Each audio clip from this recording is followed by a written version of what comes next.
Hello everyone, welcome to my channel the student leader, जिसमें आज हम कवर करने वाले हैं NCERT question and answers for the chapter the letter to God.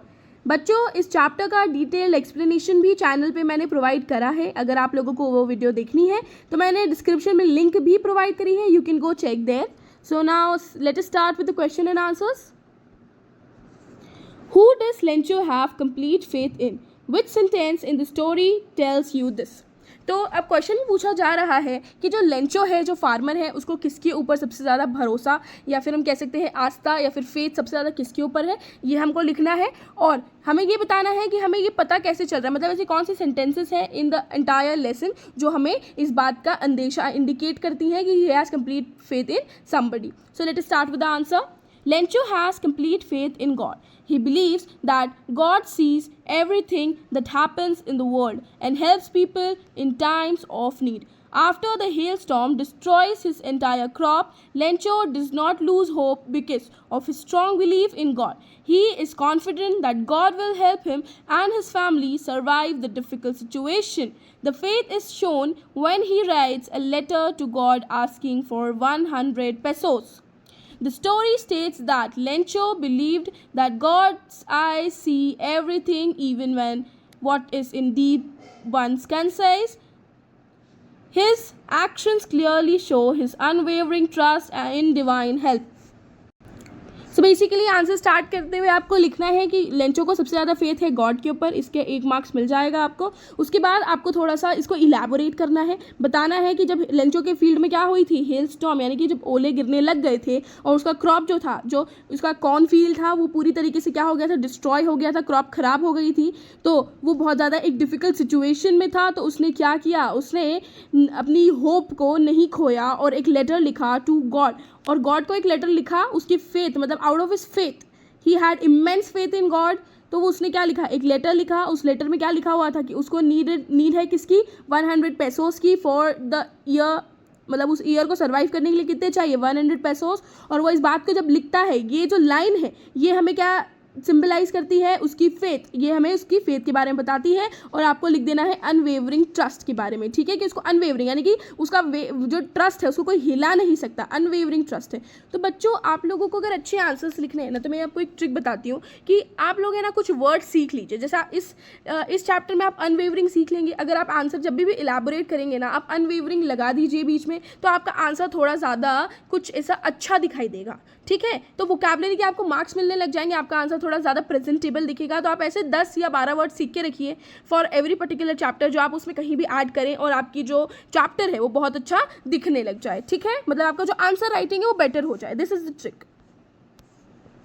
Next question, why does the postmaster send money to Lencho? Why does he sign the letter God? So basically इस question में पूछा गया कि जो post master है उन्होंने Lencho को पैसे क्यों दिए, मतलब उसकी हेल्प क्यों करनी चाहिए, और उन्होंने नीचे अपना नाम ना लिखते हुए गॉड की प्लेस पे क्यों साइन किया, मतलब लाइक क्यों साइन किया कि मैं गॉड हूँ। So let us see the answer. The post master is greatly impressed by Lencho's faith in God. When he reads the letter, he is amazed that somebody can trust God so completely. He does not want Lencho to lose his faith. Therefore, he decides to help him by collecting money from his employees and friends and contributing part of his own salary. Although he cannot collect the full amount requested, he manages to send 70 pesos. He signs the letter God because he wants Lencho to believe that God has answered his prayers. His actions reflect kindness, generosity, respect for Lencho's faith. तो क्या बताते हैं कि जो postmaster है वो बहुत ज़्यादा इम्प्रेस होते हैं, बहुत ज़्यादा एकदम अमेज हो जाते हैं किससे, लेंचो से, क्योंकि उसके पास एकदम अनवेवरिंग, एकदम डीप फेथ है। He was an art and devotee, मतलब एक बहुत ज़्यादा डीप फेथ है गॉड में उसको।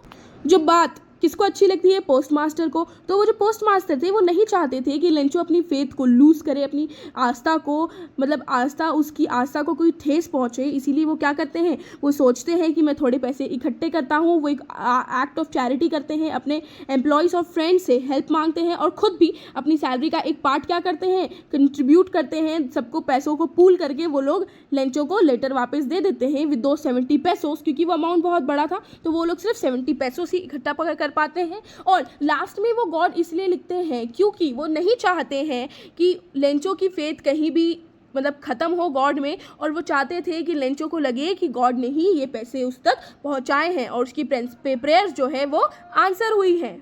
ठीक है, वो अगर आपसे कोई पूछे तो कि पोस्ट मास्टर कैसा पर्सन था, he was a generous person, दयालु इंसान था, रिस्पेक्टफुल था, एमिएबल था, आपको ये भी लिखना है। Generosity is also a word which can be written in any answers of this chapter, ये भी आप लिख लीजिए साइड में। Next, did Lencho try to find out who had send the money to him, why और why not. अभी हम पूछ रहे कि क्या लेंचो ने ये कहीं पता लगाने की कोशिश करी कि ये पैसे उस तक किसने पहुंचाए हैं, क्या वो भगवान है या वो कोई इंसान है, कि अगर हाँ तो आपको बताना है क्यों, और या अगर नहीं तो क्यों नहीं, मतलब आपको रीजंस भी देना है इसका। ठीक है, तो अब नेक्स्ट इसका आंसर है no. No, Lencho did not try to find out who had sent the money. He was completely convinced that the money had come from God. His faith was so strong that he never doubted the source of money, since he had written directly to God for help. He naturally believes that God has replied to his request. Instead of being surprised, he confidently opened the envelope and counted the money. His unquestioning faith prevented him from searching that who was the source of money. तो क्या इसका answer है? इसका answer है कि नहीं, Lencho ने कभी भी ट्राई नहीं किया कि उसे ये पैसे किसने भेजे हैं, क्योंकि उसका इतना स्ट्रॉन्ग और इतना ज़्यादा मतलब एकदम डीप फेथ था गॉड में।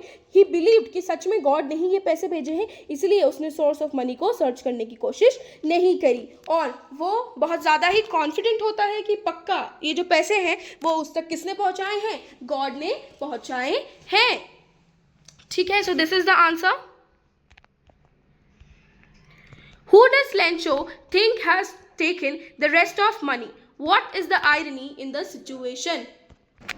इस क्वेश्चन में पूछा जा रहा है कि जैसे कि लेंचो ने कितने मांगे थे बच्चों, लेंचो ने मांगे थे 100 पेसोस फ्रॉम गॉड, और उसको रिसीव कितने हुए, उसको बच्चों रिसीव हुए हैं ओनली 70 पेसोस, मतलब रिमेनिंग 30 पेसोस उसके पास, रिमेनिंग जो 30 पेसोस है उसके पास क्या है, नहीं है उसके पास। तो अब इस क्वेश्चन में पूछा जा रहा है कि वो बचे हुए जो 30 पेसोस हैं वो किसने चुराए हैं। ऐसा लेंचो को क्या लगता है कि वो किसके पास है। और सिचुएशन की आयरनी मतलब क्या होता है बच्चों, कि जब एंड में जाके पूरी की पूरी स्टोरी ही पलट जाए, कुछ ऐसा हो जाए जो अनएक्सपेक्टेड हो, something unexpected that has happened, तो आपको वो लिखना है। ठीक है, when Lencho counts the money and finds only 70 pesos instead of the 100 he had requested, he became angry. He believes that God could never make such a mistake, therefore concludes that the post office employees must have stolen the remaining 30 pesos. He even writes another letter to God calling the employees a bunch of crooks. The irony of the situation is that every person whom Lencho accuses of stealing are actually the ones who helped him. The postmaster and the postal employees collected money out of kindness to support him. Instead of thanking them, Lencho suspects them of dishonesty. This creates a humorous and ironical situation. तो क्या होता है, अब Lencho को जो है, Lencho ने मांगे होते हैं 100 पेसोस, जिसमें से only he has received 70 pesos. अब उसको चाहिए होते हैं 30 रिमेनिंग पेसोस। तो वो ये मेंशन करता है कि गॉड कभी भी इतनी बड़ी मिस्टेक नहीं कर सकते हैं, because God knows how deeply he really wanted, how desperately he wanted the remaining 30 pesos to survive the entire year. So he says that God could never make a mistake, मतलब भगवान जी कभी भी गलती नहीं कर सकते हैं, बल्कि वो अपना एक लेटर लिखता है गॉड को फिर से, जिसमें बताता है कि जो मेरे 30 पैसों से आप मुझे भेज दीजिए, लेकिन आप मेल के थ्रू नहीं भेजिएगा, क्योंकि ये जो एम्प्लॉयज़ है वो क्या है, बंच ऑफ क्रुक्स, मतलब इन लोगों ने डिसऑनेस्टी दिखाई है, मेरे पैसे चोरी किए हैं।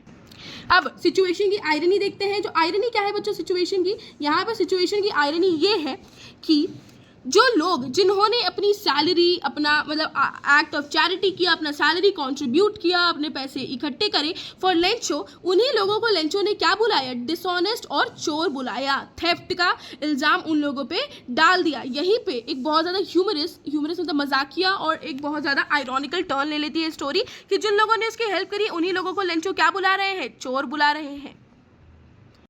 Next question, Are there people like Lencho in real world? What kind of people are they? तो इसे पूछा जाता है कि क्या लेंचो की तरह लोग आज भी हमें दिखने को मिलते हैं हमारे वर्ल्ड में। तो what kind of people are they, मतलब वो किस तरीके के लोग हैं, अब हमें उसके बारे में लिखना है। तो हम लिखेंगे yes, People like Lencho do exist in the real world. They are generally simple, honest, hardworking, and deeply religious people.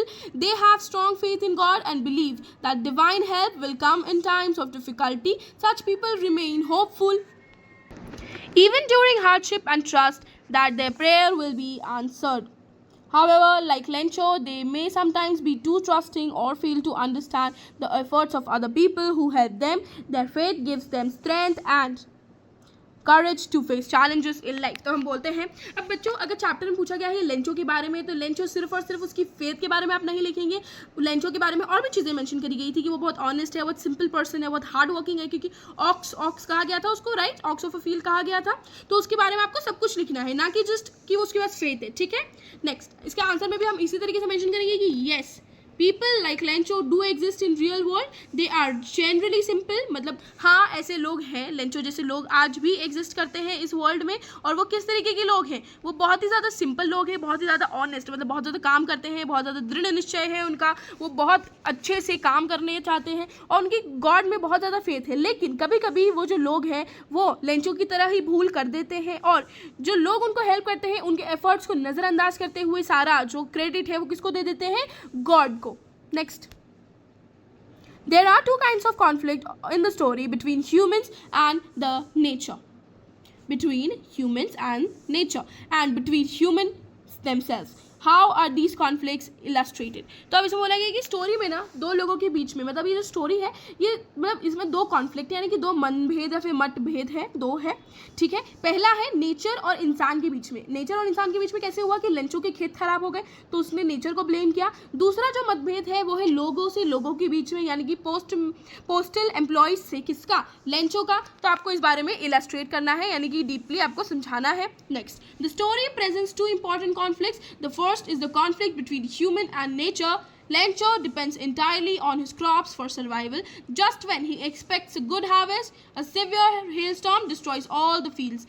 This shows how powerful nature can be and how hopeless or helpless humans sometimes are before natural disaster. The second conflict is between humans themselves. After receiving only 70 pesos, Lencho wrongly suspects the post office employees of stealing the remaining money.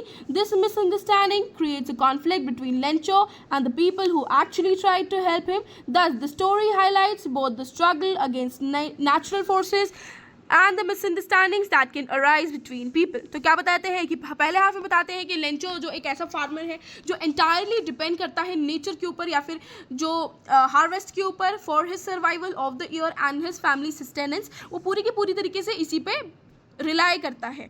फिर भी उसकी जो crops है natural disaster के कारण यानी कि hello storm के कारण खराब हो जाती है, जिसके कारण एक कॉन्फ्लिक्ट होता है. किसके बीच में? जो पहला कॉन्फ्लिक्ट है वो नेचर और ह्यूमन के बीच में होता है. दूसरा, जब क्रॉप खराब हो जाती है वो क्या लिखता है? एक लेटर लिखता है to the post office, God के लिए, जिसमें लोग उसकी हेल्प करते हैं. जो लोगों की हेल्प करते हैं फिर भी जो लेंचो है वो उन लोगों को क्या कहता है? चोर कहता है. तो ये मिसअंडरस्टैंडिंग के कारण सेकंड कॉन्फ्लिक्ट हुआ है. मतलब बोथ नेचुरल फोर्सेस और मिसअंडरस्टैंडिंग के कारण जो कॉन्फ्लिक्ट हुआ है उसके कारण ये अराइज हुआ है, ये प्रॉब्लम अराइज हुई है. आपको ये दोनों अच्छे से मेंशन कर देनी है बच्चों. Anything else if you want something else from the chapter, MCQs चाहिए, केस बेस चाहिए या कुछ भी चाहिए, आप मुझे नीचे कमेंट सेक्शन में बता सकते हैं. Thank you so much for this video.